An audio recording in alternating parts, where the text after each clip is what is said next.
जीव दया अरवातम पूजा, कहीं कबीर देव नहीं दूजा। मांस आहारी के कसदाया, एक खाए बहुमार गिराया। नमस्कार दोस्तों, मैं अविनाश दास रेशनल कबीर यूट्यूब चैनल में आप सबका हार्दिक स्वागत करता हूं। साथियों, यदि चैनल को सब्सक्राइब नहीं किए हैं तो सब्सक्राइब जरूर करें और शेयर करके अपने सभी साथियों तक सभी ग्रुपों में पहुंचाएं। इस चैनल का उद्देश्य किसी भी जाति, धर्म, संप्रदाय, मत, मजहब या किसी व्यक्ति विशेष को आहत पहुंचाना कतई नहीं है। इस चैनल का उद्देश्य है दोस्तों तर्कशीलता को, वैज्ञानिकता को विकास करना, झूठ, पाखंड, आडंबर और मानव के बीच में फैले हुए नफरत को खत्म करते हुए और मानवता का प्रचार करना और साथ साथ सत्य का उजागर करना। इस प्रकार इस चैनल का उद्देश्य है दोस्तों। तो आज का जो विषय है, आप सबको मालूम है कि पूरे भारत में विशेषकर भाजपा शासित प्रदेशों में मांस की दुकानों पर और मदिरा की दुकानों पर कल सख्त प्रतिबंध लगा दिया गया है। और जो है अन्य जो शासन है, अन्य जो राज्य हैं उनमें भी प्रतिबंध लगाया गया है। ये हमने समाचार में देखा, क्योंकि राम की प्रतिष्ठा होना है, प्राण प्रतिष्ठा। उसके अंदर प्राण डालेंगे, जिंदा करेंगे, निर्जीव पत्थर को जिंदा करेंगे, फिर आपको भलाई करेगा घूम घूम करके। वो आपकी बेरोजगारी, आपकी गरीबी, आपकी बीमारी सबको ठीक करेगा। दोस्तों, ऐसा मुझे इसलिए कहना पड़ रहा है कि ये जो है सरेआम झूठ का धंधा किया जा रहा है। और आप कहेंगे ऐसा क्यों कहा जा रहा है, तो मैं आपको प्रमाण देता हूं। और प्रमाण मैं अपने से लिख कर नहीं देता हूं। कई लोग कहते हैं कि आप भगवान को सही नहीं मानते तो मत मानो, लेकिन लोगों को क्यों बताते हो? तो लोगों को इसलिए बताता हूं दोस्तों, जो भगवान के सबसे बड़े भगत हैं ना, जिसको आप वाल्मीकि कहते हो, जिसको आप तुलसीदास कहते हो, वो लोग खुद वैसा लिखे हैं। और मैं किताब खोल कर बैठा हूं। मैं जो है किसी भी प्रकार से हवा में तीर तुक्का नहीं मारता। मैंने शुरू में जो कविता बोली है उसका मैं पहले अर्थ कर देता हूं और धैर्य धर करके पूरा आप सुनना है आखिरी तक, तो पूरी सच्चाई समझ में आ जाएगी कि हो क्या रहा है देश के अंदर। मैंने कहा जीव दया और आत्म पूजा, कहीं कबीर देव नहीं दूजा। सतगुरु कबीर साहिब ने कहा था कि प्राणियों पर दया करो, करुणा करो, अहिंसा का पालन करो, यही तुम्हारा धर्म है। कहीं देवता, कहीं भगवान, कहीं सुप्रीम सत्ता, कहीं ईश्वर अल्लाह, कहीं कुछ नहीं मिलेगा। तुम स्वयं परमात्मा हो, तुम स्वयं ईश्वर हो। अपने आप को परिमार्जित करो, शुद्ध करो, पवित्र करो। ये सतगुरु कबीर साहिब ने कहा था। फिर कहा है मांस आहारी के कसदाया, एक खाए बहुमार गिराया।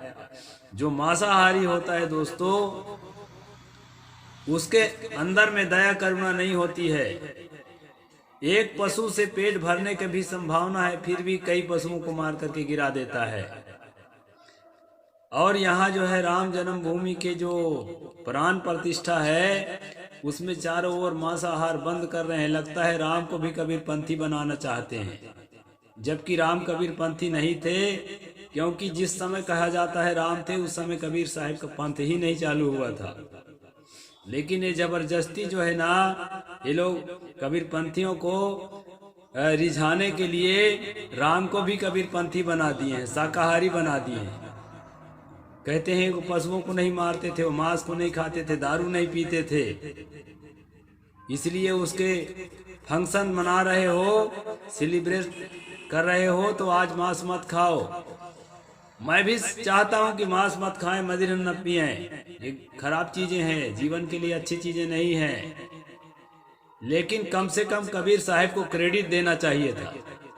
जिससे शाकाहार की शुरुआत हुई है भारत में, जिससे मदिरा पान के खिलाफ पहली आवाज उठाई है भारत में, उसको क्रेडिट ही नहीं दे रहे हैं। उस आदमी को क्रेडिट दे रहे हैं जो स्वयं मांस खाता था, मदिरा पीता था, पशुओं को मारकर गिराता था। दुख हमें इस बात की है, अगर वो क्रेडिट देते ना तो कोई बात नहीं। हम तो चाहते हैं कि शाकाहार का प्रचार हो, लोग नशा पाती से बचें, अपना पवित्र जीवन जिएं। सतगुरु कबीर साहब ने कहा है, मांस मछरिया खात हैं सुरा 500 हेत, ते नर जड़ से जाएंगे ज्यों मूली के खेत। जो व्यक्ति मांस मछली खाएगा, मदिरा का पान करेगा, वो आदमी जड़ से जाएगा, नहीं उसकी प्रतिष्ठा, उसका धर्म, उसकी पवित्रता, सब कुछ उसके जीवन से नष्ट हो जाएंगे। जैसे मूली को जड़ से उखाड़ लिया जाता है, क्योंकि उसके जड़ का ही तो उपयोग होता है। तो इस प्रकार दोस्तों, कबीर वाणी में आपको बहुत सारी बातें मिलेगी। जीव मत मारो बापुरा, सबका एक है प्राण, हत्या कभी न छूटिए चाहे कोटि सुने पुराण। ये कबीर वाणी के अंश है। कबीर साहब को क्रेडिट देना चाहिए और कबीर वाणी बोलकर बताना चाहिए कि कबीर साहब ने कहा था, राम अपने जीवन में नहीं सुधर पाए तो नहीं सुधर पाए, लेकिन अब तुम लोग सुधर जाओ, क्योंकि तुम लोग कम से कम कबीर साहब के बाद पैदा हुए हो, ज्ञान का प्रकाश होने के बाद पैदा हुए हो, ऐसा कहना चाहिए। तो लोग कहते हैं नहीं, राम ही शाकाहारी था। उसी का पोल खोलने के लिए मैं वीडियो बना रहा हूँ। और दोस्तों, मैं किताब खोल कर बैठा हूँ। ये किताब मेरे घर की लिखी नहीं है, गीता प्रेस गोरखपुर की किताबें हैं। मैं रामचरितमानस का मझला साइड खोल के रखा हूँ, बालकांड, और उसको मैं दिखा देता हूँ आप लोगों को। ये जो है आप प्रत्यक्ष पढ़िए हैं। इसके बाद मैं बता रहा हूँ क्या लिखा है। बंधु सखा संग ले बोलाई, वन मृगयानी खेलहि जाई। पावन मृग मारहि जिया जानी, दिन प्रति निपहि देखा वही आनी। जे मृग राम बाण के मारे, ते तनु तजी सुर लोक सिधारे। अनुज सखा संग भोजन करही, मातु पिता आज्ञा अनुसरही।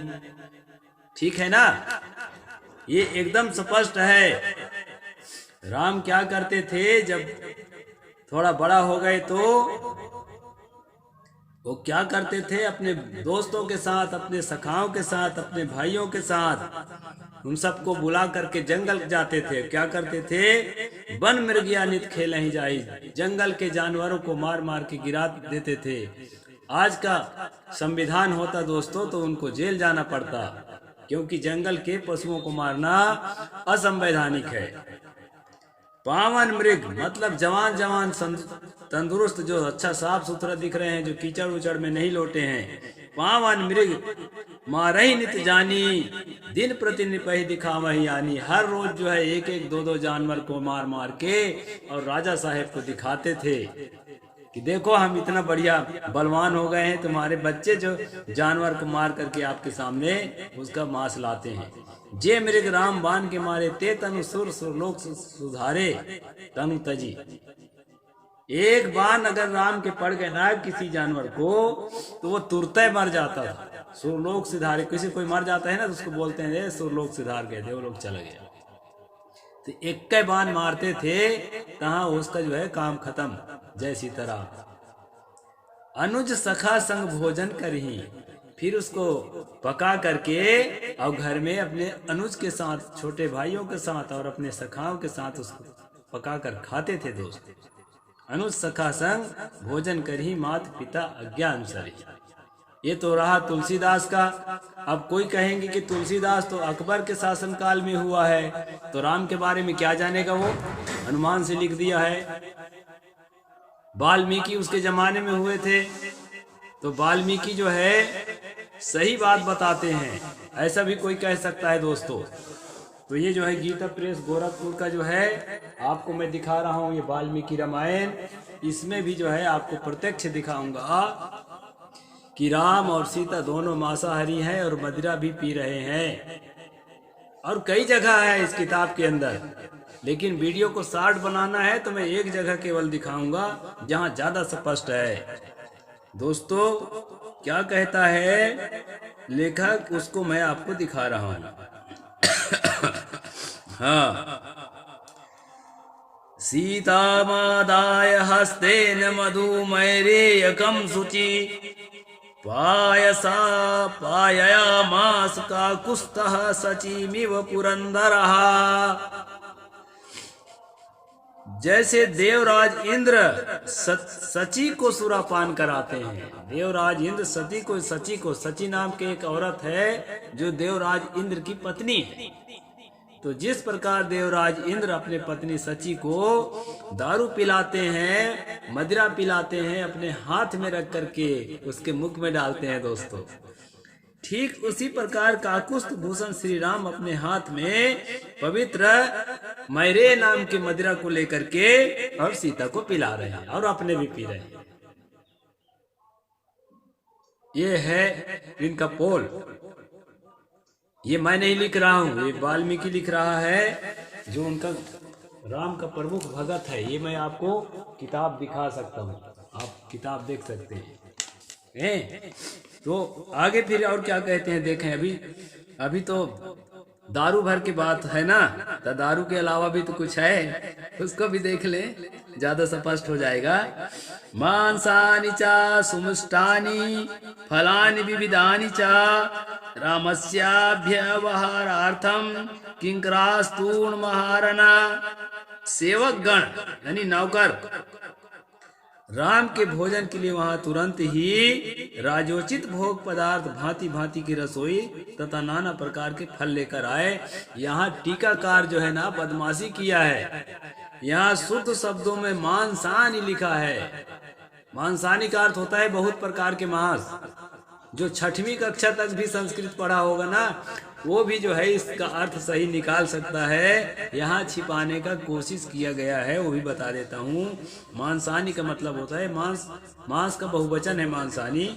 मांसानी का मतलब होता है बहुत प्रकार के मांस, यानी कई प्रकार के मांसों को पका करके राम के लिए नौकर लोग परोस रहे हैं, सीता के लिए परोस रहे हैं, और कई प्रकार फल भी ला रहे हैं। वो सबको जो है राम और सीता बैठ करके बढ़िया खा रहे हैं। इस प्रकार यहाँ एकदम साफ शब्दों में लिखा है दोस्तों।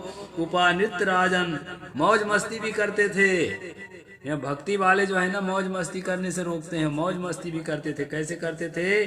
उपानित्यंस राजानम नित्य गीत विशारदा अप्सरासो गास्चा किन री परिवारिता। उस समय राजा राम उनके समीप नृत्य और गीत की कला में निपुण अप्सराएं और नाग कन्याएं किन्नरियों के साथ मिलकर नृत्य करने लगी। दक्षिणारूपोत्तश्च स्त्रियस्त पानगता उपनित्यस्त का कुस्तम नृत्य गीत विशारदा। नाचने गाने में कुशल और चतुर बहुत सी रूपवती स्त्रियां मधुपान जनित मद में वशीभूत होकर के श्री रामचंद्र जी के निकट आकर के कला प्रदर्शन करने लगी।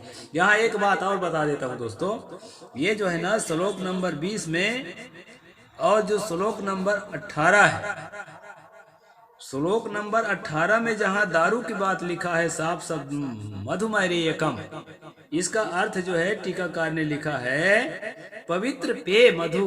कोई कोई कहेगा मधु माने शहद भी होता है, लेकिन इसका स्पष्टीकरण 20वां श्लोक में एकदम से हो गया है कि मद के वशीभूत मधुपान जनित मद के वशीभूत श्री रामचंद्र जी के निकट नृत्य कला का प्रदर्शन करने लगे।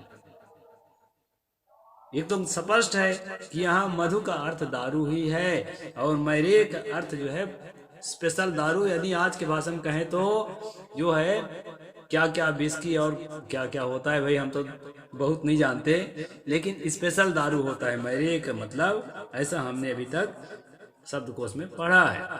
तो स्पेशल दारू भी पीते थे राम, और स्पेशल जो है कई तरह के मांस भी खाते थे। ये उन्हीं के लेखक ने लिखा है, मैंने आपको पढ़कर सुनाया दोस्तों। तो पहले मैं राम को गलत आदमी था नहीं कहता, उस जमाने में जो है ना ज्ञान नहीं था लोगों को शाकाहार का, इसलिए उनको सच्चा गुरु कोई सदगुरु कबीर साहब जैसा कोई सच्चा गुरु मिला ही नहीं था। उस समय जो प्रचलन में था पशुओं को मारना, गिराना, काटना, खाना, वही प्रचलन में खाते पीते थे। अब उसके जन्म तिथि में, उसके उत्सव में अगर मांस मदिरा का प्रतिबंध सरकार लगाती है तो हमें बहुत खुशी की बात है। लेकिन एक बात की कमी है कि कबीर साहब ने जिस चीज की शुरुआत की है इस भारत में, कबीर साहब को क्रेडिट देना चाहिए कि देखो राम भटके थे तो भटके थे, कम से कम आप तुम लोग मत भटको। कबीर साहब के ज्ञान हो चुका है संसार में, मांस मदिरा को अच्छा अब नहीं माना जाएगा, ऐसा करके क्रेडिट देना चाहिए। तो कबीर साहब को किसी ने क्रेडिट नहीं दिया। मैं एक जो है परम कबीर पंथी होने के नाते आप लोगों को मैं जागृत करना चाहता हूँ और साफ साफ बता देना चाहता हूँ, तथागत बुद्ध की क्रांति के खत्म होने के बाद जिस समय राम की क्रांति चालू हुई, कोई लोग कहते हैं कि बुद्ध तो राम के बाद हुए, लेकिन इसमें जो है अयोध्या कांड में राम बुद्ध के और उसके अनुयायियों को गाली देते हुए दिखाया है। तो राम की क्रांति जो है अगर ऐतिहासिक ही मान लें तो बुद्ध के बाद की है। तो बुद्ध के जो शाकाहार और अहिंसा है उसको खत्म किया जाने के बाद राम होते हैं, और वो घोर मांसाहारी होते हैं, और उस समय के समय भी घोर मांसाहारी सब लोग होते हैं। उसको बहुत दिनों बाद जो है सदगुरु कबीर साहब ने फिर से सम्यक संस्कृति को आगे बढ़ाने के लिए, उसको पुनरुद्धार करने के लिए, पुनरुत्थान करने के लिए अहिंसा का बल दिया है। इस बात को स्पष्ट पब्लिक को बताना चाहिए, इसको छिपाना नहीं चाहिए। इसके लिए मैं ये वीडियो बनाया हूँ दोस्तों। तो शाकाहार का जो कंसेप्ट है, जीव दया और जीव करुणा का जो कंसेप्ट है, वो तथागत बुद्ध, स्वामी महावीर और कबीर साहब के वाणियों में ही झलकता है। राम के कर्मों में, करनी करतूत में इस तरह से कुछ भी नहीं झलक रहा है, जो मैं रामायण खोलकर आपको पढ़ पढ़ के अक्षर सुना रहा हूँ। मेरा किसी से कोई द्वेष नहीं है, जैसा लिखा है जस के तस में पढ़ दिया। और किसी के दिल में ठोस लगा हो, ठेस लगा हो तो वो क्षमा कर सकता है, और नहीं करेगा तो मैं क्या करूंगा भाई। मैं तो किताब पढ़ रहा हूँ, लिख नहीं रहा हूँ। लिखा हुआ वाल्मीकि का है और ये तुलसीदास का है, दोनों को मैंने सुना दिया। साहेब बंदगी, जय जोहार, जय भीम, जय भारत, नमो बुद्धाय।